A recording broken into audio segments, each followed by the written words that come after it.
मी प्रभुलिंग गुरुप्रसाद खुरपे, राहणार माजलगाव. मी पहिलं खूप दारू पित होतो. किती सकाळ ते संध्याकाळ. किती अंदाजे क्वार्टर?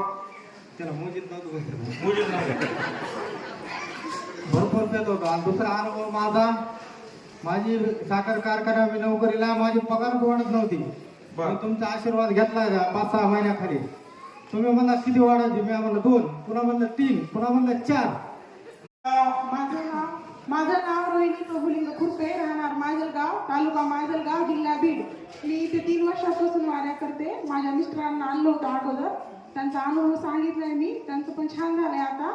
आणि मी तर मला 2 मुली आहेत अगोदरच्या. मुलासाठी महाराजांकडून आशीर्वाद घेतला, पण मला थोडा MC मध्ये प्रॉब्लेम येत होता. ते महाराजांना सांगितलं, त्यांनी म्हणले सोनोग्राफी कर, बघू आपण काय. तर मग डॉक्टरांनी गोळ्या टॅबलेट दिल्या, मात्र ते म्हणले की काही मी सांगू शकत नाही, तुम्हाला फरक पडत